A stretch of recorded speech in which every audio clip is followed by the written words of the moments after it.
은성호 사건. 코난 도일. 1. 사라진 은성호. 와트슨, 이제 내가 나설 때가 됐나봐. 어느 날 아침 식사를 하다가 홈즈가 불쑥 말했습니다. 나서다니 어디로? 다하트무어로. 다하트무어? 응, 알겠어. 지금 신문이 한창 떠들어대고 있는 경마용말 은성호가 실종된 사건 말이지. 맞았어. 그뿐만 아니라 은성호의 조교사 존 스트레이커라는 사나이가 어떤 자에게 머리를 얻어맞고 죽었어. 경찰에서는 지금 은성호를 훔친 범인과 스트레이커를 살해한 자가 같은 인물이라고 보고 있는 것 같아. 재미난 사건이군. 이봐 홈즈. 방해가 되지 않는다면 나도 함께 가보았으면 좋겠어. 자네가 함께 가준다면 큰 도움이 되겠지. 지금 곧장 나서면 기차 시간에 될 수가 있을 거야. 와트슨, 자네가 아끼는 쌍안경도 가지고 가세. 그로부터 약 1시간 뒤 우리 두 사람은 패딩턴역을 출발해서 다하트무어 쪽으로 가는 열차에 몸을 싣고 있었습니다.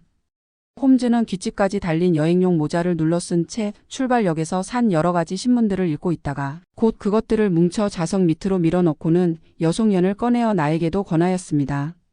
와트슨, 자넨 이번 사건을 어느 정도 알고 있나? 자세한 건 몰라. 2가지 신문을 읽었을 뿐이야. 그래? 나는 구할 수 있는 신문은 죄다 구해 읽어보았다네. 그런데 그 신문들이 하나같이 의견이 다르더군. 한 가지 분명하게 말할 수 있는 것은 이번 사건이 매우 색다르며 보기 드문 사건이라는 거야. 사건이 일어난 것은 월요일 밤이었는데 화요일 밤에 나는 이 사건의 조사를 담당하고 있는 그레고리 경감과 은성호의 주인인 로스 대령으로부터 꼭 다하트무어까지 와서 조사해 주십시오. 라는 내용의 전보를 받았어. 뭐 화요일 밤에? 나는 깜짝 놀라 소리쳤습니다. 오늘이 목요일 아닌가? 화요일 밤에 부탁 전보를 받았다면 왜 진작 나서지를 않았나? 자네답지 않군 그래. 와트슨, 사실 난 이번 사건을 간단히 생각하고 있었거든. 은성호같이 유명한 말이 언제까지나 남의 눈에 띄지 않을 수는 없다. 하루 이틀 지나면 찾을 수 있겠지. 그리고 은성호의 행방을 알면 저절로 조교사 스트레이커를 죽인 범인도 잡히겠지. 하고 대수롭지 않게 생각했었어. 그래서? 그런데 은성호의 행방은 여전히 표현하고 오늘 아침에야 비로소 피츠로이 심프슨이라는 청년이 유력한 용의자로 잡혔다는 신문기사를 봤어. 그러나 심프슨 청년이 말을 훔치고 조교사인 스트레이커를 죽인 범인이라는 확증은 없어. 나는 이제야말로 내가 나설 차례라고 생각하여 이렇게 자네와 함께 다하트무어로 가는 기차에 올라탄 걸세. 나는 홈즈가 준 여송연을 피우면서 은성호란 도대체 어떤 말인가? 더러브레드 영국산의 우수한 경주용 말라는 품종으로 나이는 5살, 털빛은 밤색인데 이마에 크고 흰 별이 있기 때문에 실버 블레이즈 은빛 별, 즉 은성호라고 불리고 있지. 은성호는 지금까지 여러 차례 경마에 나갔는데 그때마다 우승하여 많은 컵과 상금을 벌려들여 주인인 로스 대령을 기쁘게 했지. 다음 주 화요일에 벌어질 외세컵 쟁탈. 경마에서도 은성호는 가장 인기 있는 말로서 수많은 사람들이 돈을 걸고 있어. 그러니까 화요일까지 은성호의 행방을 찾지 못한다면 주인인 로스 대령은 물론 은성호에 돈을 걸고 있는 많은 사람들이 엄청난 손해를 보게 되지. 그렇겠군. 그런데 은성호의 마구간은 어디 있나? 킹즈 파일랜드라는 곳이야. 북다하트무어 지방의 황야 한복판에 있지. 눈에 띄는 것이라곤 양치 식물과 키 작은 나무들로 뒤덮인 쓸쓸한 황야뿐이지만 마을 기르는 데는 안성맞춤인 곳이지. 이 킹즈 파일랜드 조교장으로부터 서쪽으로 3km쯤 떨어진 곳에 또 하나의 큰 조교장이 있어. 백워어터경이 가지고 있는 케이플런 조교장이야. 그곳에는 레스 바라호라는 말이 있는데 사일러스 브라운이라는 조교사가 돌봐주고 있어. 레스 바라호는 은성호 다음 가는 인기말이야. 참 그렇지. 와트슨. 이야기를 알기 쉽게 하기 위해 그 부근의 약도를 그려보겠네. 하며 홈즈는 수첩에다 약도를 그렸습니다. 와트슨, 귀찮겠지만 이 약도만은 외워두게. 이 두 조교장 사이는 쓸쓸한 황야로 인간은 한 채도 없고 어쩌다 방황하는 집시가 천막을 칠 정도지. 죽은 조교사 레스트레이커는 기수로부터 시작하여 조교사로 벌써 12년간이나 로스 대령을 모셔왔어. 부지런하고 정직한 사나이라는군. 스트레이커 밑에는 3사람의 젊은 마부가 있어. 그 중에 한 사람이 마구간 옆방에서 불침번을 서게 되어 있었지. 스트레이커는 어디에 살고 있었나? 이 그림에 나와 있는 것처럼 마구간에서 180m쯤 떨어진 자그마하고 아담한 집에서 아내와 둘이서 살고 있었어. 아이는 없었으나 젊은 하녀 하나를 데리고 편안하게 살았다고 하더군. 하녀의 이름은 앨리스야. 자, 와트슨. 이로써 현장과 인물 소개가 끝났으니까 다음엔 이번 사건이 어떻게 일어났는지 그걸 설명해 주겠네. 이 지팡이를 가진 사나이. 홈즈는 여송연의 죄를 털어내고는 다시 말을 이었습니다. 아까도 말한 바와 같이 사건이 일어난 건 월요일 밤이야. 세 마부 가운데 네드 헌터라는 젊은 사나이만이 은성호를 지키기 위해 마구간에 남고 나머지 두 사람은 180m쯤 떨어진 스트레이커의 집으로 저녁 식사를 하러 갔었지. 그날 밤의 메뉴는 양고기로 만든 카레이 요리였어. 스트레이커의 아내는 마구간에 있는 헌터를 위해 카레이 요리를 큰 접시에 담아서 마구간에 가져가게 했지. 하녀인 앨리스를 시켜서 말이야. 그게 오후 9시경이야. 양고기 카레 요리라고? 그걸 먹고 나면 목이 마를 텐데 마실 것은 어떻게 했을까? 마구간에 수도가 있으니까 물이라면 얼마든지 마실 수 있지. 이렇게 시작된 홈즈의 설명은 다음과 같았습니다. 그날 밤은 당장이라도 비가 내릴 듯이 하늘이 잔뜩 흐려 있었습니다. 하녀인 앨리스는 오른손에 등불을, 왼손에는 카레이 요리를 들고 마구간 쪽으로 걸어갔습니다. 마구간에서 25m쯤 되는 곳까지 왔을 때였습니다. 벼랑과 어둠 속에서 아가씨 잠깐만 하는 소리가 들리더니 한 사나이가 불쑥 나타났습니다. 앨리스는 깜짝 놀랐으나 등불 빛으로 자세히 보니 나이가 31~32살쯤 되어 보이는 인상이 좋은 사나이여서 조금 안심했습니다. 그는 사냥 모자를 쓰고 톱빛 나는 스코치 양복을 입었으며 손잡이가 구슬처럼 둥글고 굵어서 묵직하게 베는 지팡이를 들고 있었습니다. 사나이는 주위를 두리번거리며 아가씨 여긴 대체 어디지? 황야를 돌아다니다가 길을 잃어서 하고 나직이 물었습니다. 여긴 킹즈 파일랜드 조교장 바로 옆이에요. 그러자 사나이는 기쁜 표정을 지었습니다. 그랬군. 마침 잘 됐어. 아가씨가 들고 있는 건 마구간지기가 먹을 저녁밥이겠군. 하며 사나이는 조끼 호주머니에서 접은 돈을 꺼내 보였습니다. 이걸 곧 마구간지기에게 건네주지 않겠나? 그에 대한 사례로 아가씨에게도 멋진 드레스를 한 벌 맞추어 주겠어. 하녀인 앨리스는 깜짝 놀라 사나이를 쳐다보았습니다. 그때 사나이의 목에 빨강과 검정이 섞인 목도리가 둘려 있는 게 눈에 띄었습니다. 사나이의 태도가 너무나 진지했으므로 앨리스는 갑자기 무서워졌습니다. 그래서 아무 말도 하지 않고 사나이 곁을 빠져나가 마구간으로 달려갔습니다. 마구간에서는 젊은 마부인 헌터가 작은 창문을 열고 앨리스를 기다리고 있었습니다. 헌터와 앨리스는 전부터 사이가 좋았습니다. 앨리스는 들고 온 요리 접시를 작은 창문으로 밀어 넣어주면서 방금 수상한 사나이가 와서 나에게 하고 이야기를 막 시작하려는데 조금 전에 사나이가 다가왔습니다. 자네가 이곳의 마구간지기인가 보군. 여기에 웨섹스 경마에 나가는 은성호가 있다던데 말의 컨디션은 어떤가? 그걸 좀 알려주면 인사는 톡톡히 하겠어. 하며 사나이는 다시 돈을 슬쩍 내보였습니다. 그러자 헌터는 이제 보니 넌 말의 동정을 살피러 온 스파이로구나. 좋아. 이 킹즈 파일랜드 조교장에서는 스파이를 어떻게 다루는지 맛 좀 보여주지. 하고 소리치며 마구간 문을 열고 밖으로 뛰어나가 경비견을 메어둔 곳으로 달려갔습니다. 그러자 앨리스도 조교사 스트레이커의 집 쪽으로 달려갔습니다. 얼마쯤 가다가 뒤를 돌아보니 그 지팡이를 든 사나이가 마구간의 작은 창문으로 목을 들이밀고 있는 모습이 보였습니다. 그로부터 1분쯤 뒤 헌터가 경비견을 데리고 돌아왔을 때 수상한 사나이는 벌써 어디론지 자취를 감추고 보이지 않았습니다. 잠깐만. 하고 나는 홈즈의 이야기를 중단시켰습니다. 걔를 데리러 마구간을 뛰어나가면서 헌터는 문을 열어두었나? 호 와트슨. 정말 멋진 질문을 해주었어. 나도 그 점이 궁금해서 어제 북다우트무어의 경찰에 전보로 문의해보니 헌터는 마구간을 나설 때 분명히 문을 잠갔음. 마구간의 창문은 아주 작아서 사람이 들어갈 수 없음. 이란 답장이 왔어. 그때 은성호는? 그대로 마구간 안에 있었고 지팡이를 든 사나이만 자취를 감췄다는군. 헌터는 초조한 마음으로 동료 마부들이 식사를 마치고 돌아오기를 기다렸다가 조교사인 스트레이커의 집으로 달려가 수상한 사나이의 이야기를 했었지. 그러자 스트레이커는 몹시 흥분하여 헌터에게 빨리 마구간으로 돌아가 식사를 하고 밤새 잠을 자지 말고 망을 보라고 일렀어. 헌터는 마구간으로 돌아오자 카레 요리를 먹었어. 두 사람의 동료 마부는 마른 풀을 넣어두는 마구간의 다락방에서 잠을 잤지. 3. 조교사의 죽음. 홈즈는 계속해서 그날 밤에 일어났던 일들을 설명해 주었습니다. 그날 밤 늦게, 정확히 말해서 화요일 새벽 1시, 스트레이커의 부인이 문득 눈을 떠보니 남편인 스트레이커가 어느새 침대를 빠져나가 평상복을 갈아입고 있었습니다. 그녀는 깜짝 놀라 이 밤중에 어딜 가시려고 그래요? 하고 물었습니다. 응. 아무래도 은성호의 일이 걱정스러워 안 되겠어. 잠시 동정을 살피고 와야겠어. 그때 마침 세찬 빗줄기가 창문을 두들기며 쏟아지기 시작했습니다. 비가 많이 오나 봐요. 마구간엔 아침 일찍 가도록 하셔요. 아냐, 말이 걱정이 돼 잠을 이룰 수가 없어. 곧 돌아올 테니 당신은 자구려. 스트레이커는 방수가 된 무거운 비옷을 걸치고 화장대 위에 놓여있는 작은 칼을 호주머니에 넣은 뒤 밖으로 나갔습니다. 스트레이커 부인은 자기도 모르게 곧 잠이 들어버렸는데 아침 7시경에 눈을 떠보니 벌써 돌아와 있어야 할 남편의 모습이 보이지 않았습니다. 그때는 이미 비도 완전히 그쳐 있었습니다.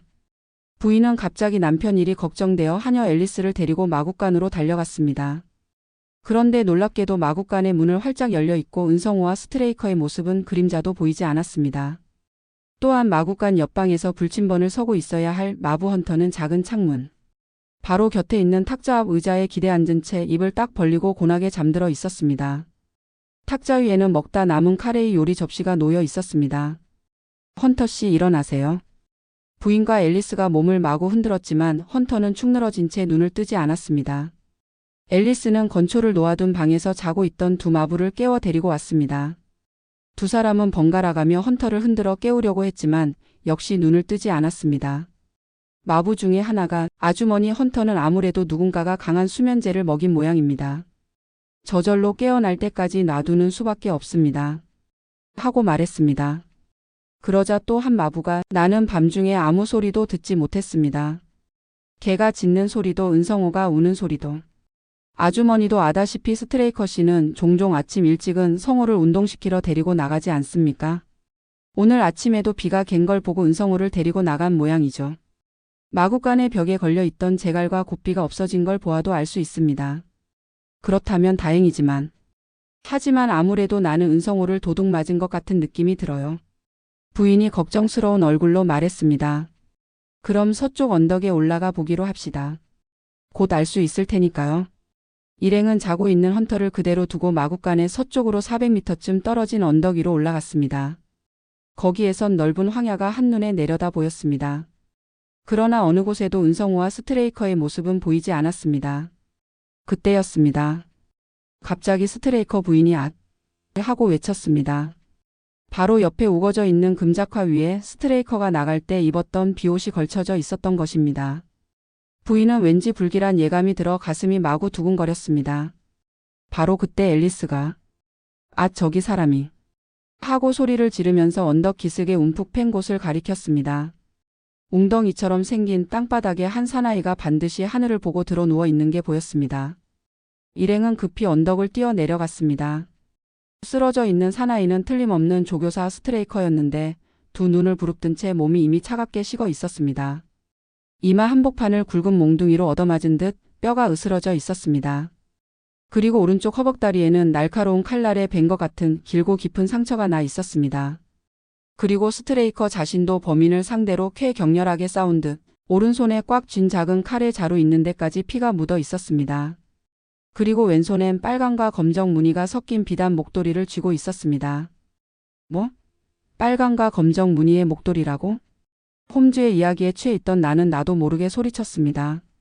그건 은성호의 동정을 살피러 왔다던 그 수상한 사나이가 목에 감았던 것 아닌가? 그렇지. 하녀 앨리스도 첫눈에 아니, 이 목도리는 어젯밤 9시경 제가 마구간 옆에서 본 사나이가 목에 감았던 거예요.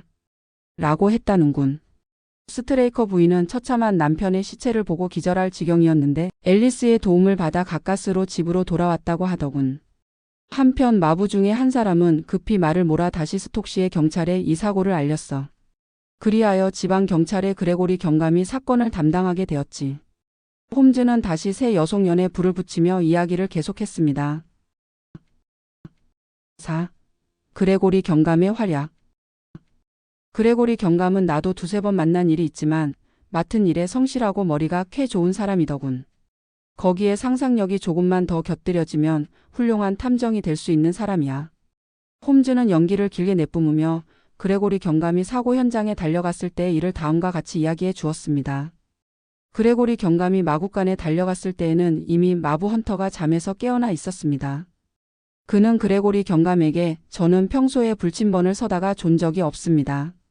그런데 이렇게 깊은 잠에 빠진 것은 어젯밤 은성호의 동정을 살피러 온 사나이가 내가 먹을 카레이 요리 속에 자무는 약을 넣은 게 틀림없습니다. 그 사나이는 굵은 지팡이를 들고 있었고 빨강과 검정 무늬가 섞인 목도리를 하고 있었습니다. 하고 증언하였습니다.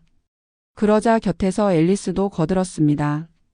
제가 스트레이커 씨 집으로 달려가다가 문득 뒤를 돌아보았더니 그 사나이가 마구간의 작은 창문으로 머리를 들이밀고 있더군요. 그때 헌터 씨가 먹을 카레이 요리에 수면제를 넣은 게 틀림없어요. 그 카레이 요리는 주인을 비롯하여 우리 모두가 먹었지만 아무 탈이 없었습니다. 그 사나이는 헌터 씨가 음식을 먹고 깊이 잠들자 곧 은성우를 마구간에서 끌어내어 달아난 거예요. 그레고리 경감은 먼저 스트레이커가 살해된 현장으로 가서 주변의 상황을 자세하게 조사한 다음 시체를 스트레이커의 집에다 옮겼습니다. 그리고는 스트레이커가 왼손에 쥐고 있던 빨강과 검정 무늬가 섞인 목도리를 가지고 다비스톡의 거리로 되돌아가서 사람들에게 물었습니다. 나이는 32세쯤 되었고 회색의 스코치 양복에 사냥 모자를 쓴 사나이가 범인이요. 굵은 지팡이를 들고 빨강과 검정 무늬가 섞인 목도리를 감고 다니는 사나이를 본 적이 없습니까? 그러자 너댓 사람이 입을 모아 예, 그 사나이라면 잘 알고 있습죠. 피츠로이 심프슨이라는 청년인데 집안도 좋고 교육도 많이 받았지요. 경마에 손을 대어 돈을 몽땅 날린 뒤에는 런던에서 막권 장사를 하고 있다는군요. 웨섹스에서 경마가 열릴 때마다 이곳에 나타나 교회의 호텔에서 묵곤 하였지요. 하고 말했습니다. 경감은 당장 호텔로 달려가 마침 잠자고 있던 심프슨 청년을 체포했습니다. 과연 벽에는 비에 흠뻑 젖은 스코치 직물로 만든 양복이 걸려 있고 한쪽 구석에는 손잡이 있는 데가 구슬처럼 된 굵은 지팡이가 세워져 있었습니다. 그 지팡이는 흉기로도 충분히 쓸 수 있을 만한 것이었습니다. 경찰서에 붙들려온 심프슨 청년은 그레고리 경감의 신문에 다음과 같이 변명하였습니다. 나는 분명히 어젯밤 9시경 로스 대령의 마구간에 가서 하녀와 마부를 만나 이야기를 했습니다. 나는 막권 장수이므로 가장 인기 있는 은성호의 동정을 조사해 둘 필요가 있었죠. 마부에게 10파운드짜리 지폐를 주려 한 것도 사실입니다. 그러나 마부는 돈을 받지 않았을 뿐 아니라 상대로 하려 하지 않더군요. 그래서 나는 그대로 마구간을 떠났어요. 거짓말 마. 자넨 마부 헌터가 걔를 데리러 간 사이에 작은 창문으로 머리를 들이밀고 마부가 먹을 카레이 요리 속에 자무는 약을 넣었지? 하녀 앨리스가 그 모습을 보고 있었단 말이야. 터무니없는 소리 하지 마시오. 난 그런 짓을 한 적이 없소. 그럼 왜 작은 창문으로 머리를 들이밀었나? 단 한 번만이라도 은성호의 모습을 보아두고 싶었기 때문이죠. 요리 접시는 있었지만 은성호는 옆에 마구간에 들어 있었으므로 보이지 않았습니다. 변명은 듣기 싫어. 내 양복은 비에 젖어 있어. 비기 오기 시작한 시간은 오늘 새벽 1경부터야. 너는 그때의 마구간에서 은성호를 훔쳐가지고 황야를 지나 서쪽으로 달아나려고 했겠지. 그런데 조교사인 스트레이커가 따라왔으므로 격투가 벌어졌어. 너는 저 굵은 지팡이로 스트레이커의 이마를 때려 죽인 거야. 그렇지? 예? 제가 그런 짓을 했다고요? 심프슨 청년은 깜짝 놀라 소리쳤습니다. 조교사 스트레이커가 죽었다는 소리는 금시초문이요. 나는 마부에게 수면제를 먹인 일도 없으며 조교사를 지팡이로 때려 죽이는 잔인한 일을 생각해 본 적도 없소. 그럼 이것은 뭐라고 변명할 테냐? 그레고리 경감은 빨강과 검정 무늬가 섞인 목도리를 들이대며 윽박질렀습니다. 이건 내 것이지? 죽은 스트레이커는 왼손에 이 목도리를 꽉 움켜쥐고 있었어. 순간 심프슨 청년의 얼굴이 새파랗게 질렸습니다. 그건 분명히 제 것입니다. 그러나 스트레이커가 어째서 그걸 쥐고 있었는지는 통 알 수가 없군요. 그 목도리는 제가 황야의 어딘가에서 잃어버린 것입니다. 9시가 지나서 로스 대령의 마구간을 나와 비가 내리기 시작한 새벽 1시까지 어디 있었나? 로스 대령의 마구간에서 서쪽으로 3킬로쯤 떨어진 곳에 백워어터경의 케이플턴 조교장이 있습니다. 그 마구간에는 레스 바라오라는 은성호 다음 가는 인기말이 있습니다. 나는 그 레스 바라오의 모습을 보아두고 싶었기 때문에 케이플턴 조교장으로 갔습니다만 경계가 엄중하여 마구간에 접근하지도 못했습니다. 단념하고 호텔에 돌아가는 도중에 심한 비를 만났던 것입니다. 그렉으로 경감은 곧 심프슨의 젖은 웃옷을 뒤져보았습니다. 그랬더니 그 호주머니에서 막건의 매상 장부가 나왔습니다. 그 장부에 의해 심프슨이 두 번째 인기말인 레스 바라오에 5,000파운드를 걸었다는 사실이 드러났습니다. 그건 심프슨에게는 매우 불리한 점이었습니다. 첫 번째 인기말인 은성호가 행방불명이 되면 제2의 인기말인 레스 바라오가 우승을 할 것이며 그렇게 되면 저절로 심프슨에게는 큰 돈이 굴러들어올 것입니다. 심프슨이 말을 유괴하였고 조교사인 스트레이커를 죽인 범인이라는 것은 이것으로 더욱더 확실해진 셈입니다. 그레고리 경감은 심프슨 청년을 자신 있게 유치장에 집어넣었습니다. 그런데 조금 이상한 점은 그때 심프슨의 신체 검사를 철저히 했는데 죽은 스트레이커가 오른손에 피투성이의 작은 칼을 쥐고 있었음에도 불구하고 심프슨의 몸에는 조그마한 상처 하나 없었다는 것입니다. 와트슨 이야기가 꽤 길어졌지만 여태까지 이야기한 게 이번 사건의 줄거리야. 이 약도는 내가 신문 기사를 바탕으로 그린 것일세. 자, 와트슨이 사건에 대해 무슨 의견이 없나? 죽은 스트레이커가 피 묻은 칼을 쥐고 있었는데도 심프슨 청년의 몸에는 상처 하나 없었다는 게 이상하지 않나? 더욱이 스트레이커의 오른쪽 허벅지에는 날카로운 칼날에 벤 것 같은 깊은 상처가 있었어. 누가 이 상처를 냈다고 생각하나? 글쎄. 만일 심프슨이 다른 칼을 가지고 있지 않았다면 머리를 얻어맞고 쓰러져 정신없이 몸부림을 치다가 들고 있던 칼로 스트레이커 자신이 자기 허벅지를 찌른 게 아닐까? 과연 그럴듯한 생각이야. 그럴 가능성은 충분해. 아무튼 한시 바삐 그 작은 칼을 보고 싶어. 가만 있자. 목적지인 다비스톡역에 도착한 모양이야. 자, 내리세. 로스 대령. 다비스톡은 오래된 조용한 마을이었습니다. 역 앞에서는 포장을 걷어 올린 사륜 마차와 두 신사가 우리를 기다리고 있었습니다. 여 홈즈 씨 어서 오십시오. 키가 크고 살결이히며 사자의 갈기 같은 머리털과 구레 나룻을 기른 날카롭고 파란 눈을 가진 사나이가 성큼성큼 다가와 홈즈와 악수를 나누었습니다. 그가 바로 이번 사건을 맡고 있는 그레고리 경감임은 한눈에 알 수가 있었습니다. 홈즈 씨 소개합니다. 이분이 은성호의 주인이신 로스 대령입니다. 하고 경감은 옆에 서 있는 신사를 소개했습니다. 로스 대령은 땅딸막한 키에 고급 프로코트를 입고 안경을 끼고 있었습니다. 홈즈 씨 이렇게 먼 곳까지 일부러 오시게 해서 죄송합니다. 로스 대령은 홈즈에게 악수를 청하며 이렇게 말했습니다. 그레고리 경감 덕분에 스트레이커의 살해 용의자는 잡혔습니다만 은성호의 행방은 아직도 묘연합니다. 어떻게 해서든지 경마가 벌어지는 내주 화요일까지는 말을 찾아내야만 하는데. 잘 알겠습니다. 힘 잘하는 데까지 힘껏 노력해 보겠습니다. 하고 나서 홈즈는 경감을 돌아보았습니다. 그 뒤 뭔가 새로운 발견이라도 있었습니까? 별로 대단한 것은 없습니다. 자세한 건 마차 안에서 말씀드리죠.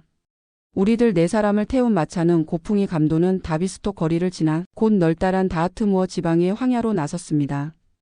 홈즈의 앞자리에 앉은 그레고리 경감은 열심히 이번 사건의 경위와 자기가 조사한 결과를 이야기했습니다.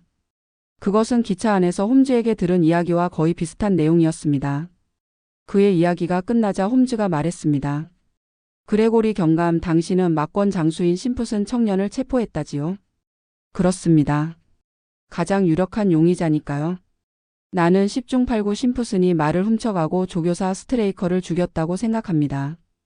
살해된 스트레이커는 오른손에 피 묻은 칼을 들고 있었으며 오른쪽 허벅다리에 깊은 상처가 있었다고 하는데 그 점에 대해선 어떻게 생각하고 계시는지요?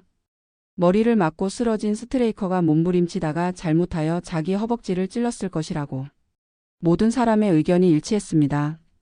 그럴듯한 생각입니다. 여기 있는 와트슨 박사도 그와 같은 말을 하더군요.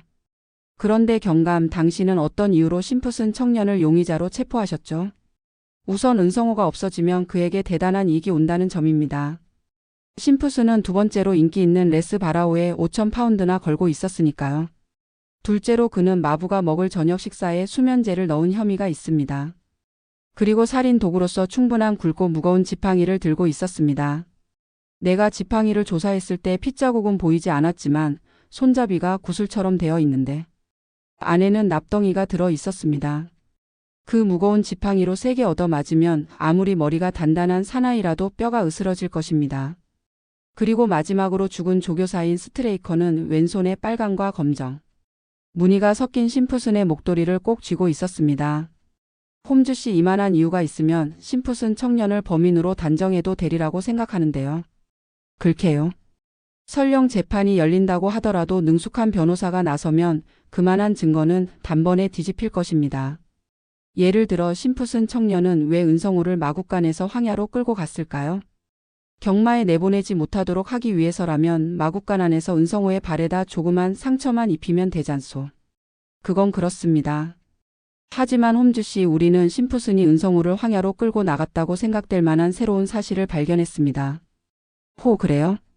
사건이 일어난 월요일 밤 집시의 한 무리가 스트레이커가 죽은 곳에서 2km쯤 떨어진 황야에서 모닥불을 피웠던 사실을 알아냈습니다. 집시들은 월요일에 천막을 쳤다가 화요일 밤에 벌써 어디론지 떠나버렸습니다. 제 생각으로는 심푸슨 청년이 은성우를 끌고 집시들이 있는 곳으로 가는 도중에 조교사인 스트레이커에게 추적당하여 격투가 벌어진 게 아닐까 생각하고 있습니다. 그럴듯하군요. 그래, 은성우는? 둘이서 격투하고 있는 사이에 움푹 팬 곳을 빠져나가 황야를 헤매다가 집시들 눈에 띄어 어디론지 잡혀간 게 아닐까요? 현재 제 부하들이 집시들의 행방을 찾고 있습니다. 그간에 우리는 다비스톡 거리를 중심으로 하여 반경 16km의 원을 그려 그 안에 들어있는 모든 마국간을 찾아보았지만 은성우는 없었습니다. 로스 대령의 마국간으로부터 서쪽으로 3km쯤 떨어진 곳에 백워어터경의 케이플턴 조교장이 있죠. 그 마국간도 조사해 보았습니까? 물론 조사해 보았습니다. 조교사는 사일러스 브라운이라는 사람인데 레스 바라오에 큰 돈을 걸었다더군요. 마국간 안을 자세히 조사해봤지만 이마에 흰별이 있는 은성우는 없었습니다. 나는 은성우를 틀림없이 집시가 끌고 갔다고 생각합니다. 그레고리 경감, 당신은 아까 심푸슨 청년이 마국간의 문을 열고 은성우를 데리고 나갔다고 하셨죠? 그 문은 마부 헌터가 걔를 데리러 가기 전에 틀림없이 자물쇠를 채워두었다고 하지 않았습니까? 그렇습니다. 그러나 심푸슨은 미리 거기에 맞는 열쇠를 준비했다가 그것으로 문을 열었을 겁니다. 그렇다면 그 열쇠가 심푸슨의 호주머니에라도 있었나요? 아니, 들어있지 않았습니다. 아마 황야의 어딘가에 버렸겠죠. 아마라는 말로는 그가 범인이라도 단정할 수 없습니다. 그런데 경감, 헌터는 강한 수면제를 먹고 깊은 잠에 빠졌다는데 그 약이 어떤 것인지 조사해 보았나요? 물론입니다. 헌터가 먹다 남은 음식을 경찰서로 가져가 분석해 본 결과 아편가루가 들어 있었다는 것이 밝혀졌습니다. 아편을 썼다고요? 홈즈가 뜻밖이라는 듯 소리쳤습니다. 아편이라면 마약입니다. 보통 사람은 여간에서 구할 수가 없을 텐데 도대체 심푸스는 어느 약국에서 아편을 샀을까요? 다비스톡 거리의 약국을 모조리 뒤져보았지만 아무 데서도 아편을 판 일이 없다는군요. 아마 런던에서 가져왔겠죠. 그렇다면 런던의 약국이란 약국은 모조리 조사해야만 되겠군요. 하며 홈즈는 팔짱을 끼었습니다. 6. 현장 조사. 얼마 뒤 마차는 죽은 스트레이커의 집 앞에 멈추었습니다. 벽돌로 지은 아담하고 작은 2층 집이었습니다. 로스 대령을 선두로 우리는 잇따라 마차에서 내려섰습니다. 그런데 어떻게 된 영문인지 홈즈는 내릴 생각을 하지 않고 멍하니 앉아 있었습니다. 웬일이야? 빨리 내리지 않고. 내가 잡아 흔들자 홈즈는 그제서야 깜짝 놀란 듯이 펄쩍 뛰어내리면서 로스 대령 대단히 실례했습니다. 저는 때때로 대낮에도 꿈을 꾸는 버릇이 있습니다. 로스 대령은 어이없다는 표정으로 홈즈를 바라보았습니다. 아마 마음속으로는 대낮부터 졸다니 형편없는 탐정이로군 하고 생각했을 겁니다. 그러나 홈즈의 눈동자는 마치 먹이를 쫓는 매의 눈처럼 번뜩이고 있었습니다. 또한 그 태도에는 솟아오르는 기쁨을 억누르는 듯한 기색이 엿보였습니다. 홈즈를 잘 알고 있는 나는 뭔가 중요한 실마리를 잡았구나 하고 눈치챘습니다. 홈즈 씨, 지금 당장 스트레이커가 살해되었던 곳으로 가보시겠습니까? 그레고리 경감이 물었습니다. 아닙니다. 그보다 먼저 이 집안에서 조사하고 싶은 게 있습니다. 경감, 당신은 스트레이커의 시체를 우선 이 집에다 옮겨 놓았겠지요? 예. 2층에 놓아두었습니다. 보시겠습니까? 아니, 시체를 볼 필요는 없습니다. 홈즈는 그렇게 말하고 나서 로스 대령에게 스트레이커는 충실한 사나이였습니까? 하고 물었습니다. 물론이지요. 12년 동안 열심히 일해 주었습니다. 잘 알았습니다. 그런데 경감 스트레이커의 시체 호주머니에는 어떤 게 들어 있었죠? 한 대 모아 상자 속에 넣어 두었습니다. 자, 이리 오시죠. 경감은 우리들을 한 방으로 안내했습니다. 탁자 위에 양철을 입힌 상자가 놓여 있었습니다. 경감은 뚜껑을 열고 죽은 스트레이커의 소지품을 하나씩 꺼내어 탁자 위에 늘어놓았습니다. 납성량이 한 통, 길이 5cm쯤 되는 양초가 1개, 파이프, 담배 쌈지, 양장점에서 보낸 청구서가 2-3장, 그리고 마지막에 아주 가늘고 끝이 날카로운 칼이 한 자루 나왔습니다. 상아로 만든 자루가 달려있고 칼날에는 런더 와이스 회사 제조라고 새겨져 있었습니다. 야, 이건 보기 드문 칼이군. 홈즈는 열심히 칼을 조사했습니다. 피가 많이 묻은 흔적이 있어. 죽은 스트레이커가 오른손에 쥐고 자기 허벅지를 찔렀다는 게 바로 이거로군. 와트슨, 자넨 이 칼을 어떻게 생각하나? 그건 외과 의사나 안과 의사가 수술을 할 때 쓰는 메스야. 응, 나도 그렇게 생각하고 있어. 아주 섬세한 수술을 하기 위해 이렇게 날카롭게 만들어져 있지. 그레고리 경감 스트레이커는 집을 나설 때 이 칼을 들고 나갔다는데 이렇게 날카로운 칼을 칼집에 넣지도 않고 호주머니에 넣다니 위험하지 않을까요? 칼 끝에 콜크가 끼워져 있었습니다. 나는 시체 옆에서 그 콜크를 찾아냈습니다. 스트레이커 부인의 이야기에 따르면 그 칼은 2-3일 전부터 화장대 위에 놓여져 있었던 것을 스트레이커가 나갈 때 호주머니 속에 넣어 나갔답니다.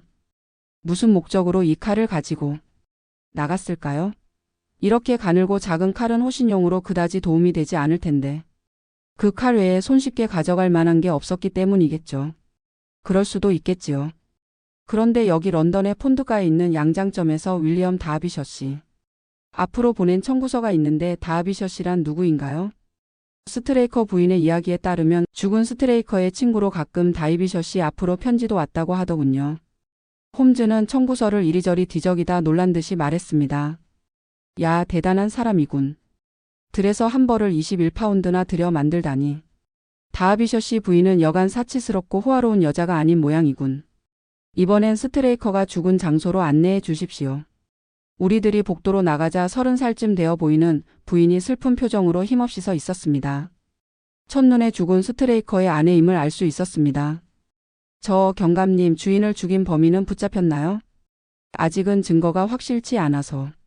하지만 셜록 홈즈 씨가 일부러 런던에서 와주셨으니 가까운 시일 내에 반드시 진범을 찾아주실 겁니다.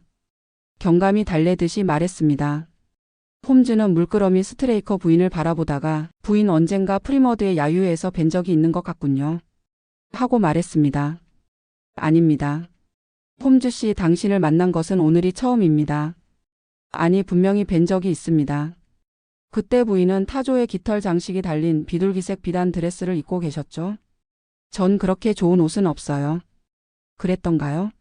그럼 제 착각이었던 모양입니다. 대단히 실례했습니다. 홈즈는 사과를 하고 나서 경감 일행의 뒤를 따라 집을 나갔습니다.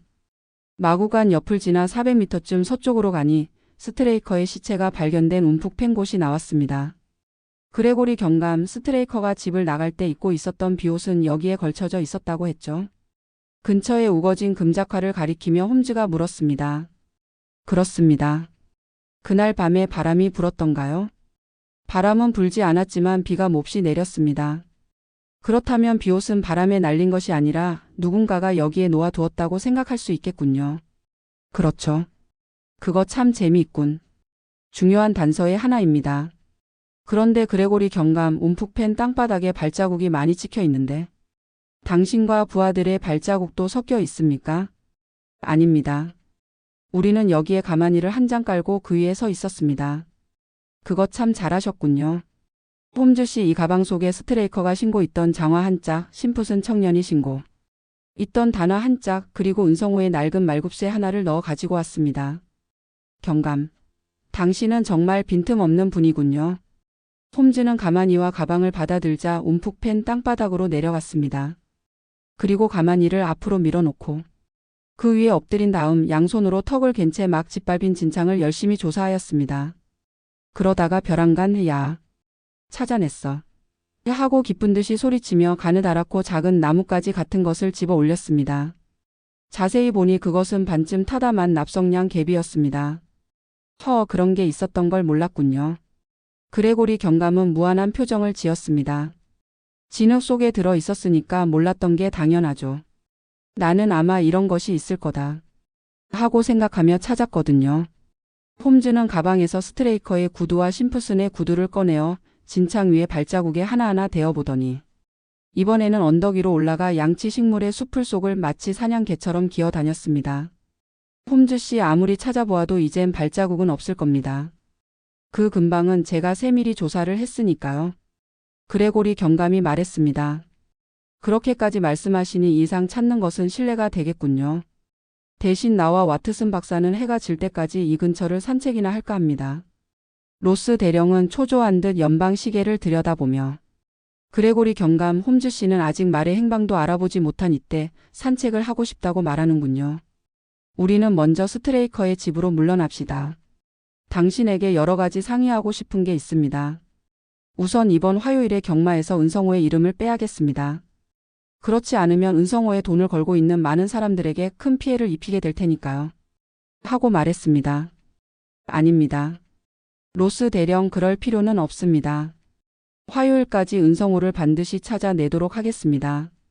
홈즈의 태도는 자신감에 넘쳐 있었습니다. 그러자 로스 대령은 지나칠 이만큼 공손하게 말했습니다. 고맙기 그지없는 말씀이십니다. 그럼 산책이 끝나는 대로 스트레이커의 집으로 오십시오. 로스 대령은 그레고리 경감과 함께 조교사의 집으로 돌아갔습니다. 해는 이미 서산에 걸려 넓은 황야가 온통 귤빛으로 물들어 있었습니다. 그러나 홈즈는 이 아름다운 경치도 전혀 눈에 들어오지 않는 모양이었습니다. 와트슨, 우리는 누가 스트레이커를 죽였나 하는 점은 잠시 제쳐 놓고 은성호의 행방에 대해서만 생각해보세. 스트레이커가 죽은 뒤 홀로 된 은성호는 어디로 갔을까? 원래 말은 한 군데 모이는 성질이 강한 동물이야. 그러므로 홀로 남은 은성호는 본디 자기가 있었던 로스 대령의 마국간으로 돌아갔거나 아니면 여기서 가장 가까운 백워터경의 케이플턴 조교장으로 갔을 거야. 언제까지나 홀로 이 황야를 헤매지는 않았을 걸세. 하지만 그레고리 경감은 심프슨 청년이 말을 훔쳐내어 황야에 있던 집시에게 데리고 갔을 것이라고 말하지 않던가. 천만의 말씀일세.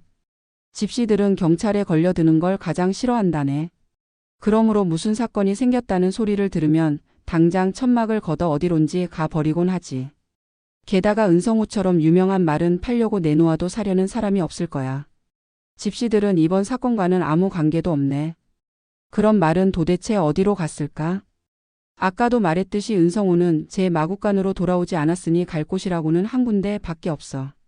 틀림없이 저쪽에 보이는 케이플턴 조교장으로 갔을 거야. 그곳에는 말들이 많이 모여 있으니까 말이야. 저길 보라고. 저쪽에 움푹 팬 땅이 있지? 내 생각으로는 은성호가 반드시 저곳을 가로질러 케이플턴 조교장으로 갔을 것 같아. 자, 가보세. 과연 홈즈가 말한 대로였습니다. 움푹 팬 곳에 말굽 자국이 나 있었습니다. 은성호의 낡은 말굽쇠를 꺼내 맞춰보니 꼭 들어맞았습니다. 어때? 와트슨. 상상력의 고마움을 이제 알았겠지? 그레고리 경감은 훌륭한 형사이긴 하지만 상상력만은 조금 부족하단 말이야. 자, 이 말굽 자국을 따라가 보세. 7. 제3의 사나이. 서쪽을 향해 나아가니 다시 축축하게 젖은 움푹 팬 땅 위에 은성호의 말굽 자국이 찍혀 있었습니다. 그런데 이번엔 말의 발굽과 나란히 사람의 발자국이 뚜렷이 찍혀 있었습니다. 홈즈, 이건 누구의 구두 발자국일까? 조교사인 스트레이커의 것도 아니고 또 심프슨의 것도 아닌데 말일세. 응, 제3의 사나이가 낸 구두 발자국이야. 나는 틀림없이 이런 구두 발자국이 있을 것으로 생각하고 있었지. 이거 보라고. 구두 끝이 뭐가 나 있지 않나? 이게 특징이야. 아니. 그런데 이거 이상하군. 제3의 사나이가 은성호를 데리고 로스 대령의 마국간으로 가고 있어. 이럴 리는 없는데. 홈즈는 이상하다는 듯이 동쪽을 향해 걷기 시작했습니다. 홈즈와 나란히 걷고 있던 나는 얼마 가지 않아서 말과 사람의 발자국이 갑자기 방향을 바꾸어 다시 케이플턴 조교장 쪽으로 향해져 있다는 것을 발견하였습니다. 홈즈, 이것 좀 봐. 은성호와 제3의 사나이는 역시 케이플턴 조교장 쪽으로 간 모양이야. 그러면 그렇지. 와트슨 고맙네. 자네 덕분에 헛걸음을 치지 않아도 좋게 생겼어. 고맙네. 그런데 홈즈, 도대체 어떻게 된 거야? 제3의 사나이는 은성호를 데리고 처음에는 로스 대령의 마국간으로 가려고 했어. 하지만 도중에서 마음이 변하여 케이플턴 조교장으로 간 걸세. 그곳에서 케이플턴 조교장까지는 금방이었습니다. 마국간 문 앞에서 청소를 하고 있던 한 마부가 이봐. 일 없이 어슬렁거리면 혼날 줄 알라고 하고 우리를 향해 소리쳤습니다. 홈즈는 조끼 주머니에서 반 크라운짜리 은전을 꺼내 보이며 말을 걸었습니다. 이 조교장의 감독은 사일러스 브라운 씨지? 어때 내일 아침 5시에 오면 브라운 씨를 만날 수 있을까? 그야 만날 수 있지. 우리 감독님은 매일 아침 누구보다 일찍 일어나기 때문에 오시라면 만날 수 있을 거야. 안 야단났군. 감독님이 나왔어. 여보 어서 그 돈을 도로 집어넣어요. 마부의 말이 채 끝나기도 전에 마국간 안에서 키가 땅딸막하고 눈초리가 날카로운 사나이가 나왔습니다. 그는 사냥할 때 쓰는 채찍을 휙휙 휘두르며 이봐 도옷은 뭐라고 짓거리고 있는 거야? 얼른 일이나 하지 않고 하고 소리쳤습니다. 그리고는 우리에게 이봐 너희들은 어디 사는 녀석들이야? 썩 꺼지지 못하겠나? 빨리 꺼지지 않으면 개를 데려와 물게 할 테다. 하고 눈을 부릅떴습니다. 당신이 조교사인 사일러스 브라운 씨로군요. 한 10분만 이야기를 했으면 하는데요. 쓸데없는 수작 걸지 마. 난 그럴 틈이 없어. 너무 그러지 마시오. 하며 홈즈는 몸을 구부려 키가 작은 브라운의 귀에다 대고 무슨 말인지를 속삭였습니다. 그러자 브라운은 몹시 놀란 듯 기미까지 새빨개지며 거짓말이야. 터무니없는 소리야. 하고 고함쳤습니다. 그래요? 그럼 브라운 씨 당신이 화요일 아침 일찍 여기서 뭘 했는지 모두에게 들리도록 큰 소리로 이야기해 버릴까요? 아니면 당신 방에서 단둘이 서만 이야기를 나눌까요? 좌우간 안으로 들어갑시다. 브라운이 당황한 얼굴로 말했습니다. 와트슨 곧 끝날 테니 잠깐만 기다려주게. 홈즈는 빙그레 웃으며 조교사인 브라운과 함께 집 안으로 들어갔습니다. 두 사람은 20분쯤 지난 후에 나왔습니다. 그동안의 브라운의 태도는 완전히 달라져 있었습니다. 아까까지 거드름을 피우던 태도는 어디로 가버렸는지. 새파랗게 질린 얼굴에 이마에는 구슬땀까지 흘리며 마치 주인에게 꼬리치는 개처럼 굽실거렸습니다. 홈즈 씨 모든 걸 시키는 대로 하겠습니다. 아무튼 다음 화요일의 경마에는 꼭 그 말을 데리고 나와야 하오. 예, 그렇게 하겠습니다. 그런데 색깔은 어떻게 할까요? 본디대로 해둘까요? 홈즈는 잠시 망설이다가 갑자기 웃음을 터뜨리며 유쾌한 듯이 말했습니다. 아니, 색깔은 바꾸지 않아도 좋소. 지금 그대로 출전시키도록 하시오. 그 대신 당신이 한 짓은 비밀에 붙여줄 테니까. 고맙습니다. 홈즈 씨. 사일러스 브라운은 떨리는 손을 내밀어 악수를 청했으나 홈즈는 거들떠보지도 않고 로스 대령이 기다리는 스트레이커의 집 쪽으로 걸음을 옮겼습니다. 저 사일러스 브라운같이 거드름 잘 피우고 겁쟁이에다 교활한 사나이는 일찍이 본 적이 없어. 홈즈가 말했습니다. 그럼 그 사나이가 은성호를 숨겨둔 장본인이란 말인가? 맞았어. 자네도 보았겠지만 그 사나이가 신고 있던 구두 끝이 뭐가 나 있지 않던가. 제3의 사나이의 발자국과 똑같았어. 하며 홈즈가 들려준 이야기는 다음과 같았습니다. 홈즈는 방 안으로 들어가자 대뜸 큰 소리로 호통을 쳤습니다. 나는 당신이 무슨 짓을 했는지 다 알고 있소. 당신은 화요일 아침에 늘 하듯이 누구보다 일찍 일어나 뜰로 나왔소. 그때 조교장 울 밖에 황야의 한 마리 말이 헤매고 있는 것이 눈에 띄었지요. 가까이 가보니 그 말은 이마에 흰별이 있는 은성호였소. 당신도 처음에는 은성호를 로스 대령의 마국간으로 데려다 주려고 했었소. 하지만 도중에 마음이 변했지. 가만 있자. 이 은성호를 숨겨두면 우리 마국간의 레스 바라오가 승리할 테고 그렇게 되면 나도 큰 돈을 벌 수 있을 거다. 라고 생각했겠지. 그래서 은성호를 몰고 돌아와 많은 말 속에다 숨겼지. 브라운은 얼굴빛이 갑자기 새파랗게 질렸습니다. 홈즈가 어딘가에 숨어서 자기가 한 짓을 몰래 보고 있었다고 생각한 모양이었습니다. 브라운은 태도가 금세 달라지며 정말 잘못했습니다. 홈즈 씨 말을 유괴하면 어떤 죄가 되는지요? 어떻게 죄를 가볍게 할 방법은 없을까요? 하고 사정하듯 말했습니다. 은성호를 화요일에 경마에 출전시키면 당신이 한 짓을 눈감아줄 수도 있어. 그러자 브라운은 감사합니다. 정말 감사합니다. 하며 몇 번이나 고개를 숙였습니다. 그랬었군. 그런데 그 마구간은 그레고리 경감이 자세히 조사했다는데 어째서 그 말을 찾아내지 못했지? 사일러스 브라운 같은 조교사가 말을 변장시키는 것쯤은 그다지 어려운 일은 아니야. 아마 못 알아보았겠지. 그렇게 교활한 사나이에게 그대로 은성호를 맡겨놓아도 괜찮겠나? 걱정 마. 사일러스 브라운은 죄를 가볍게 하기 위해 말을 제 눈 아끼듯이 소중하게 다룰 테니까. 그러나 로스 대령이 이 사실을 알면 틀림없이 불같이 화를 내겠지. 와트슨, 이번 사건은 로스 대령 마음대로는 되지 않을 걸세. 자네도 깨달았겠지만 대령은 내 솜씨를 깔보고 있어. 나는 그 안갚음으로 잠깐 대령을 놀려주어야겠어. 은성호가 사일러스 브라운의 마구간에 있다는 걸 대령한테는 말하지 말게. 좋아. 그런데 말을 행방을 알았으니까 이젠 스트레이커를 죽인 범인을 알아낼 차례군. 아냐, 그것도 해결 배터. 우린 오늘 밤에 런던으로 돌아가면 돼. 나는 깜짝 놀랐습니다. 다하트무어에 도착한 지 불과 몇 시간밖에 지나지 않았는데 벌써 이 힘든 사건을 해결해 버렸다니 말입니다. 자세한 것을 묻고 싶었지만 홈즈는 사건 도중에는 그 내용을 밝히지 않는 습관이 있었으므로 잠자코 있었습니다. 로스 대령과 그레고리 경감은 스트레이커의 집에서 우리가 돌아오기를 기다리고 있었습니다. 로스 대령 덕분에 다하트무어의 맑은 공기를 듬뿍 마셨습니다. 우리 두 사람은 오늘 밤에 런던으로 돌아갑니다. 뭐라고요? 그레고리 경감은 깜짝 놀라 눈이 휘둥그레졌습니다.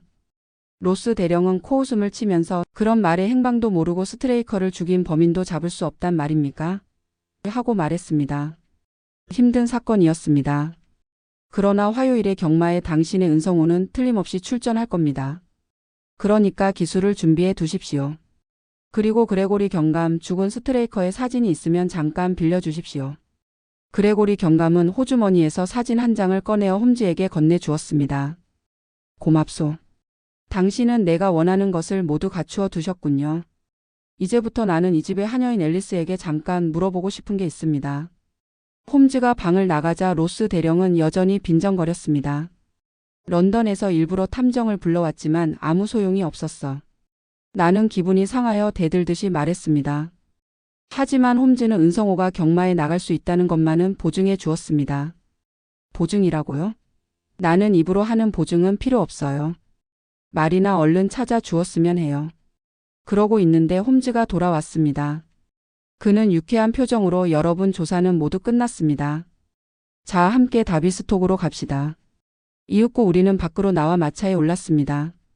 홈즈는 무슨 생각에서인지 마차의 문을 잡아 준 젊은 마부에게 저 우란에 양이 5마리 있는 것 같은데 누가 돌보고 있나? 하고 은근히 물었습니다. 제가 하고 있습죠. 요즘 양들의 거동이 좀 달라지지 않았나? 글쎄요, 무슨 까닭인지 그중 3마리가 절름발이가 되었습니다. 그 소리를 들은 홈즈는 아주 기뻐하며 연방 두 손을 비볐습니다. 와트슨, 나의 상상이 들어맞았어. 멀리서 쏜 총알이 멋지게 명중한 기분이야. 자, 마차를 출발시켜 주시죠. 로스 대령은 여전히 홈즈를 깔보고 있는 것 같았지만 그레고리 경감은 방금 한 홈즈의 말에 대단한 흥미를 느낀 모양이었습니다. 홈즈 씨, 3마리의 양이 절름발이가 된 게 그렇게 중요합니까? 그렇습니다. 사건의 수수께끼를 푸는 중요한 열쇠 중의 하나입니다. 그 밖에 달리 중요한 것은 없습니까? 은성호가 있었던 마구간에는 경비견이 메어져 있었습니다. 은성호가 끌려나갈 때 그 개는 무엇을 하고 있었을까요? 이상하다고 생각하지 않습니까? 그날 밤 개는 전혀 짖지 않았답니다. 그게 이상하다는 겁니다. 그날 밤의 저녁 식사가 카레이 요리였다는 것, 짖어야 할 개가 짖지 않았다는 것, 3마리의 양이 절름발이가 되었다는 것.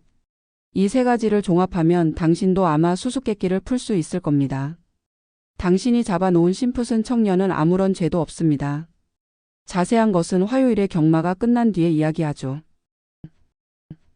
8. 은성호의 출전. 기다리고 기다리던 화요일이 왔습니다. 그날 홈즈와 나는 서남쪽으로 가는 기차를 타고 웨섹스컵 쟁탈 경마가 벌어지는 도시로 향했습니다. 미리 연락을 해두었으므로 역 앞에선 로스 대령이 훌륭한 사륜 마차를 준비하여 기다리고 있었습니다. 교회의 경마장으로 가는 도중 대령이 언짢은 듯이 말했습니다. 홈즈 씨 약속한 화요일이 되었으나 은성우는 아직도 행방을 알 수 없군요. 아닙니다. 대령. 내가 보증한 대로 은성우는 반드시 경마에 출전할 것입니다. 자, 저 게시판을 보십시오. 관중석 정면에 높이 걸려 있는 게시판에는 경마에 출전할 6마리의 말 이름이 쭉 씌어져 있었습니다. 첫 번째부터 차례로 읽어 내려가다 보니 세 번째와 네 번째에 레스 바라오와 은성우의 이름이 있었습니다. 3. 레스 바라오 소유주 백어 어터경 기수 모자 노랑 자켓 노랑. 4. 은성우 소유주 로스 대령 기수 모자 검정 자켓 빨강. 이거 참 놀랍군. 버젓이 은성우의 이름이 나와 있다니. 로스 대령은 주위를 두리번거리며 하지만 은성우의 모습은 아무데도 보이지 않잖아. 내 말은 이마에 흰별이 있고 앞발에도 흰 점이 있어. 그런 말이 어디에 있단 말인가. 하고 목신 소리로 외쳤습니다. 자, 진정하시죠. 은성우는 틀림없이 출전합니다. 이제 관중석으로 갈 시간이 없으니 이 마차에서 봅시다. 아, 저기 출전하는 말들이 나오고 있군요. 기수를 태운 말들이 당당한 모습으로 차례차례 관중석 앞을 지나 출발점을 향해 나아갔습니다. 내 말은 없어. 대령이 다시 소리쳤습니다. 이제 5마리가 지나갔습니다. 마지막 게 틀림없이 당신 말일 것입니다. 그 순간 밤색 말 한 필이 체중 검사장으로부터 나와 관중석 앞을 느린 걸음으로 지나갔습니다. 안장 위엔 누구나가 알고 있는 대령의 기수가 검은 모자에 빨간 자켓을 입고 걸터 앉아 있었습니다. 응, 저건 틀림없는 내 기수야. 그러나 말은 은성우가 아냐. 온몸을 훑어보아도 그 아름다운 흰털이 한 가닥도 없잖소? 홈즈 씨, 그런데도 저게 은성우라니 당신은 도대체 무슨 말을 하는 거요? 로스 대령, 저 뱀색 털의 말이 어떤 일을 하는지 천천히 두고 봅시다. 홈즈는 내 쌍안경으로 출발점 근처를 뚫어지게 보고 있더니 벼랑과 큰 소리로 외쳤습니다. 야, 멋진 출발이다. 저것 봐. 모서리를 돌았어. 로스 대령 자세히 보십시오. 곧 직선 코스로 들어갑니다. 마지막 직선 코스에 접어들었을 때 6마리의 말은 한 덩어리가 되어 한 장의 융단으로 모두 덮어씌울 수 있을 만큼 접근해 있었습니다. 그 중에서 백어 어터경의 레스 바라오가 선두를 달리고 있더니 결승전까지 불과 200m 정도 남긴 지점에서 지쳤는지 차차 뒤로 처졌습니다. 그러자 두 번째를 달리던 로스 대령의 말이 마치 바람처럼 앞질러 넉넉 잡아 6마리 말의 몸길이 정도의 차로 결승점에 뛰어들었습니다. 휴유, 좌우간 4마리 우승한 것 같군. 로스 대령은 안도의 숨을 내쉬었습니다. 그리고는 기쁨에 넘친 얼굴로 홈즈 씨 어떻게 된 영문인지 나는 통 모르겠군요. 이제는 사실을 털어놓아 주시죠. 하고 말했습니다. 좋습니다.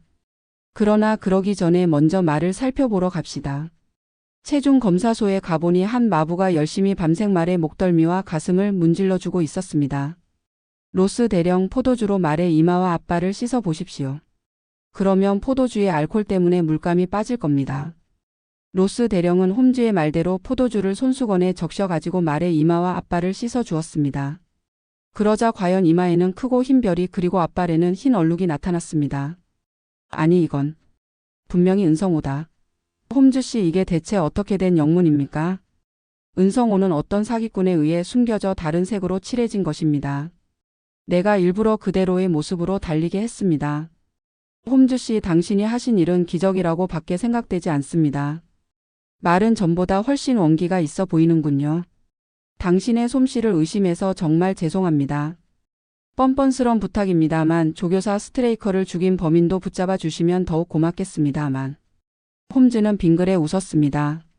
범인은 벌써 붙잡아 놓았습니다. 예, 잡았다고요? 어디에 있죠? 여기 있습니다. 예, 여기요? 그렇소. 내 눈앞에 있습니다. 순간 로스 대령은 얼굴이 새빨갛게 달아오르면서 소리쳤습니다. 홈즈 씨, 나는 분명히 당신의 은혜를 입었습니다. 잃었던 말을 찾아주셨으니까요. 그러나 방금 당신이 하신 말씀은 참을 수가 없습니다. 하타 대령님. 나는 당신이 범인이라고는 말한 적이 없습니다. 스트레이커를 죽인 범인은 당신 뒤에 있습니다. 뜻밖의 범인. 홈즈는 대령의 뒤에 있는 은성호의 반들반들한 목을 쓰다듬어 주면서 이 말이 당신의 조교사 존 스트레이커를 죽인 범인입니다. 하고 차분한 목소리로 말했습니다. 아니, 말이 살인범이라고요? 대령과 나는 동시에 소리쳤습니다. 그렇습니다. 은성호가 스트레이커를 죽였습니다. 그러나 은성호는 제 몸을 지키기 위해 정신없이 한 짓이기 때문에 설령 재판에 붙여진다 해도 무죄가 될 것입니다. 물론 용의자인 심풋은 청년에게는 아무 죄가 없습니다. 내가 그레고리 경감에게 편지를 보내 진상을 알려두었으므로 지금쯤은 석방되었을 것입니다. 홈즈 씨, 좀 더 자세히 설명해 주십시오. 좋습니다. 런던으로 돌아가는 기차 안에서 이야기해 드리죠. 런던행 기차 안에서 홈즈는 로스 대령과 나에게 자세한 이야기를 들려주었습니다. 그 이야기가 너무 재미있었으므로 로스 대령과 나는 시간이 흐르는 것도 잊고 있을 정도였습니다. 사실 처음엔 나도 그릇 판단을 하고 있었습니다. 하고 홈즈는 이야기를 시작했습니다. 나는 이번 사건의 내용을 여러 신문을 통해 읽고 난 뒤 그레고리 경감과 마찬가지로 막권 장수인 심풋은 청년이 가장 수상하다고 생각했습니다. 심풋은 월요일 밤에 은성호의 동정을 살피러 마국간으로 가 있었습니다. 게다가 충분히 흉기로 쓸 수 있는 굵고 무거운 지팡이를 가지고 있었습니다. 그리고 끝으로 죽은 스트레이커는 심풋은 청년의 목도리를 꽉 움켜쥐고 있었습니다. 그러니 심풋이 범인이라 의심받는 것도 당연한 일이죠. 그러나 나는 무엇인가 석연치 않은 것이 있다는 걸 느꼈습니다. 그래서 현지에 가볼 생각을 한 것입니다. 다비스톡에서 사륜마차를 타고 조교사인 스트레이커의 집으로 가는 도중에 스트레이커 집안의 월요일 저녁 식사가 양고기 카레 요리였다는 것, 마부인 헌터가 먹고 잠든 약이 아편 가루였다는 것을 나는 이때 생각해냈습니다. 나는 이 카레 요리와 아편과의 사이에 깊은 관계가 있다는 걸 깨닫고 깜짝 놀랐습니다. 와트슨 마차가 스트레이커의 집에 닿았을 때 모두 내렸는데 나 혼자만 뒤에 남아 멍청하게 있었지? 나는 그때 이렇게 멋진 실마리가 있었는데 어째서 지금까지 못 알아차렸을까? 하고 나의 어리석음을 탓하고 있었던 거야. 그러자 로스 대령이 홈즈 씨, 그렇게 말씀하셔도 저는 무슨 이야기인지 통 모르겠군요. 카레 요리와 아편과의 사이에 어떤 관계가 있나요? 하고 물었습니다. 아편 가루는 독특한 맛이 있습니다.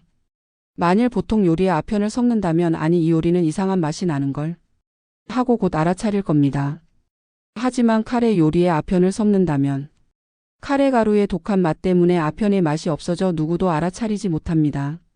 마부인 헌터도 전혀 모르고 아편이 든 카레 요리를 먹은 것입니다. 그날 밤 스트레이커의 집안 사람 모두가 카레 요리를 먹었는데 잠든 것은 헌터뿐입니다. 헌터가 먹은 카레 요리의 접시에다 아편을 넣은 것은 누구일까요? 홈즈는 우리 두 사람의 얼굴을 찬찬히 바라보며 말을 이었습니다. 그레고리 경감은 헌터가 경비견을 데리고 간사이 막권 장수인 심풋은 청년이 작은 창문으로 목을 들이밀어 카레 요리에 아편을 섞었을 것이다. 라고 말했지만 그건 아무리 생각해도 납득이 가지 않습니다. 먼 런던에서 찾아온 심풋은 청년이 그날 밤 스트레이커의 저녁 식사가 카레 요리라는 것을 알 까닭이 없었습니다. 또 아편을 준비해 가지고 마국간에 갔더니 때 마침 카레 요리였다는 것은 말도 안 되는 소리입니다. 그날 밤 저녁 식사를 카레 요리로 결정할 수 있는 것은 스트레이커 부부뿐입니다. 부부 중 어느 한 사람이 헌터 몫으로 덜어놓은 접시에 아편을 섞은 것입니다. 거기까지 생각한 나는 문득 그날 밤 걔가 취한 이상한 행동을 깨달았습니다. 누군가가 밤중에 마국간으로 찾아와서 은성호를 끌고 나갔는데 걔가 전혀 짖지 않았습니다. 만일 심풋은 청년이 말을 훔쳐내려고 했다면 걔가 몹시 짖어서 마국간의 다락방에서 자고 있던 두 사람이 잠을 깼을 것입니다. 걔는 왜 짖지 않았을까요? 그건 말을 끌고 나간 사나이가 걔를 잘 알고 있는 인물, 즉 걔를 기른 존 스트레이커였기 때문입니다.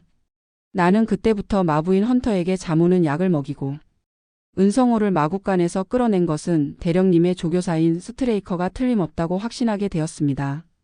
나와 대령은 홈즈의 조리 있는 추리에 침을 꿀꺽 삼키며 계속 귀를 기울였습니다. 스트레이커가 왜 한밤중에 말을 끌어냈을까? 물론 좋지 못한 일을 꾸미기 위해서입니다. 로스 대령 잘 아시지만 조교사 가운데는 때때로 경쟁의 상대가 되는 말에 돈을 걸어놓고 자기들의 말에 상처를 입혀 큰 돈벌이를 하는 자가 있죠. 스트레이커도 그와 같은 짓을 한 겁니다. 그러나 어떤 방법으로 은성호에 상처를 입히려 했는지 그때까진 몰랐습니다. 그것을 알게 된 것은 죽은 스트레이커의 호주머니에 들어있던 물건을 조사하고 난 뒤였습니다. 호주머니에는 납성냥 한 통과 양초 한 자루 그리고 양장점에서 보낸 청구서가 들어 있었습니다. 또 그레고리 경감은 스트레이커가 오른손에 쥐고 있던 가늘고 날카로운 칼을 보존해 두었습니다. 그 칼은 여기 있는 와트슨 박사가 증명했듯이 외과 의사가 수술할 때 사용하는 메스였습니다. 아주 섬세한 수술을 하기 위해 특별히 가늘고 날카롭게 만든 것입니다. 그 메스를 본 순간 나는 스트레이커가 어떤 방법으로 말에 상처를 입히려고 하였는지 똑똑히 알았습니다. 대령님도 알고 계시겠지만 말의 뒷다리에 널쩍다리건에 아주 작은 상처를 내면 말은 가벼운 절름발이가 되는데 전혀 그 상처가 나타나지 않습니다. 말을 돌보는 사람이라도 운동이 지나쳤거나 아니면 가벼운 류머티즘 정도로 생각하고 신경을 쓰지 않을 것입니다. 물론 달릴 수는 있지만 정작 경주가 시작되면 제 실력을 발휘하지 못합니다. 지는 게 뻔한 일이죠. 스트레이커는 경쟁 말인 레스 바라오에 많은 돈을 걸어두고 은성호가 경주에서 지게 하려고 한 것입니다.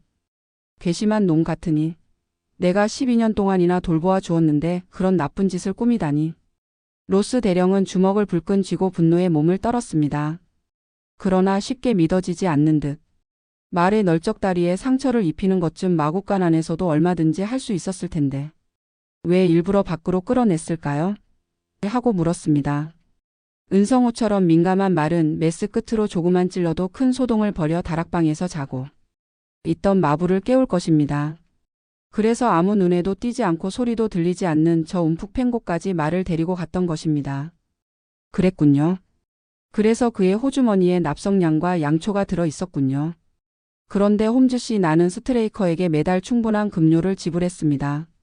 그런데 무슨 돈이 그렇게 필요했을까요? 여자 때문입니다. 스트레이커에게는 아무에게도 알리고 싶지 않은 비밀 애인이 있었던 것입니다. 죽은 스트레이커의 호주머니에서 런던의 양장점에서 윌리엄 다하비셔 씨 앞으로 보낸 청구서가 들어 있었죠. 드레스 한 벌에 21파운드나 들였어요. 나는 스트레이커 부인에게 슬쩍 드레스에 대해 물어보았더니 저는 그렇게 좋은 옷을 입어본 적이 없습니다. 라고 대답하더군요. 그러니까 스트레이커에게는 사치를 즐기는 애인이 있어서 그 여자 때문에 많은 빚을 진 것이 틀림없습니다. 그래서 이번 경마에서 한몫을 잡으려고 이를 꾸민 것이죠.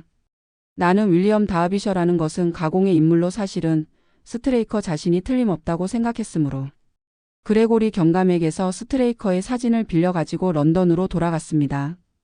그 양장점의 마담 루시리에게 가서 스트레이커의 사진을 보이면 모든 걸 알 수 있으리라 생각했기 때문이죠. 과연. 로스 대령은 신음하듯 중얼거리며 홈즈를 쳐다보았습니다. 자, 다음엔 월요일 밤에 스트레이커가 무슨 짓을 했는지 간단히 설명해 드리죠. 스트레이커는 먼저 마부 헌터 몫으로 덜어놓은 칼에 요리에 아편 가루를 섞었습니다. 그리고 한밤중에 일어나 호주머니에 납성냥, 양초, 수술할 때 사용하는 메스 등을 넣고 비옷을 마구간으로 갔습니다. 불침번인 헌터는 깊이 잠들어 있었습니다. 개도 짖지 않았습니다. 스트레이커는 유유히 은성호를 마구간에서 끌어내어 저 움푹 팬 곳으로 데리고 갔습니다. 그 도중에 심풋은 청년이 떨어뜨린 빨강과 검정 무늬가 섞인 목도리를 주운 것입니다. 심풋은의 목도리를요? 뜻밖이라는 듯 로스 대령이 눈을 휘둥그렇게 떴습니다. 그렇습니다. 심풋은은 어디서 목도리를 떨어뜨렸는지 기억이 없다. 고 말했는데 그건 사실이었습니다. 그 결과 스트레이커 살인에 대한 혐의가 더욱 짙어졌지요. 스트레이커는 그 목도리를 주워서 무얼 하려고 했을까요? 혹시 말이 날뛰면 그 목도리로 말에 발을 묶을 생각이었던 것 같습니다. 그럴듯하군요. 그 다음엔 어떻게 되었나요? 움푹 팬 땅 근처에 도착하자 스트레이커는 입고 있던 비옷을 벗어서 금작화 위에다 걸쳐 놓았습니다. 무거운 옷이 거추장스럽기 때문이겠죠. 그리고 나서 은성호를 데리고 움푹한 곳으로 내려갔습니다. 그곳이라면 불을 켜도 아무 데서도 보이지 않습니다. 스트레이커는 은성호의 뒤로 돌아가 납성냥을 켰습니다. 제가 진창 속에서 찾아낸 것은 타다 남은 그 납성냥이었습니다. 갑자기 밝아지자 은성호는 깜짝 놀랐습니다. 그리고 동물이 지닌 신비한 본능으로 좋지 못한 일을 당할 것 같구나 하는 느낌이 들었던지 날뛰기 시작했습니다. 스트레이커는 당황하여 오른손에 메스, 왼손에 심풋은의 목도리를 쥔 채 말을 진정시키려 했습니다. 그 순간 은성호 말굽에 이마 한복판을 걷어 챈 것입니다. 로스 대령, 당신의 말의 뒷발질이 얼마나 센 것인지 잘 알고 계시겠죠? 게다가 단단한 말굽새가 붙어 있으니 스트레이커의 이마가 박살이 난 것도 당연한 일이죠. 기절하여 넘어지는 순간 스트레이커는 오른손에 든 수술용 메스로 자기 허벅지를 찌른 것입니다. 로스 대령 이상이 이번 사건의 대강 줄거리입니다. 홈즈 씨, 당신은 정말 소문 이상으로 명탐정입니다. 마치 그 자리에서 목격한 것처럼 말씀하시는군요. 당신의 솜씨를 의심해서 참으로 죄송했습니다. 대령은 솔직히 사과했습니다. 그러자 홈즈는 빙그레 웃으며 고개를 저었습니다. 아닙니다. 대령님. 저도 처음에는 그레고리 경감과 똑같이 심풋은 청년을 의심했으니 그리 뽐낼 건 없습니다. 이번 사건은 상상에서 출발했죠. 양에 대한 것도 그 중에 하나죠. 나는 스트레이커와 같이 용이 주도한 사나이가 곧바로 어려운 수술을 할 리가 없어. 뭔가 다른 동물을 써서 실험을 해보았을 거야. 라고 생각했습니다. 우리들이 스트레이커의 집에서 나올 때 내가 젊은 마부에게 요즘 양들의 거동이 좀 달라지지 않았나? 하고 물었더니 웬일인지 3마리가 절름발이가 뺐습니다. 라고 대답했죠. 그때처럼 기뻤던 일은 없습니다. 내가 먼 데서 쏜 총알이 멋지게 관역을 맞추었기 때문입니다. 스트레이커는 은성호의 널쩍다리에 상처를 입히는 훈련을 양에게 하고 있었던 것입니다. 과연 그럴듯하군요. 이야기를 들을수록 당신의 멋진 추리에 감탄할 뿐입니다. 그런데 한 가지 알 수 없는 게 있습니다. 은성호는 화요일 아침 일찍 행방불명이 된 뒤 오늘 경마장에 나타날 때까지 대체 어디 있었죠? 당신 조교장 가까이에 있는 어떤 사나이가 몰래 숨겨놓았었죠. 예? 숨겨놓았다고요? 그게 누굽니까? 대령님, 그 사나이에 대해서는 눈 감아 주셨으면 합니다. 그 사나이는 오늘까지 말을 소중하게 보관해 주었습니다. 스트레이커는 당신의 신뢰를 배반하고 나쁜 짓을 하다가 천벌을 받았습니다. 은성호는 멋지게 우승하여 컵을 땄고 당신은 많은 상금을 받았습니다. 그것으로 충분하지 않습니까? 하며 홈즈는 얼핏 창밖을 내다보았습니다. 벌써 크레팸 교차점입니다. 종점인 빅토리아역까지는 10분도 채 안 남았군요. 대령님, 베이커가에 우리 집에 들러서 담배라도 한 대 피우시지 않겠습니까? 아직도 궁금한 점이 있으시다면 얘기해 드리겠습니다. 고맙습니다. 홈즈 씨. 당신 이야기는 참으로 재미있었습니다. 이젠 궁금한 점은 없지만 잠깐 들렀다 가겠습니다. 하며 로스 대령은 빙그레 웃었습니다. 이번 사건 동안 줄곧 으스대던 대령이 처음으로 보인 부드러운 웃음이었습니다. 시청해 주셔서 감사합니다. 구독, 좋아요. 끝.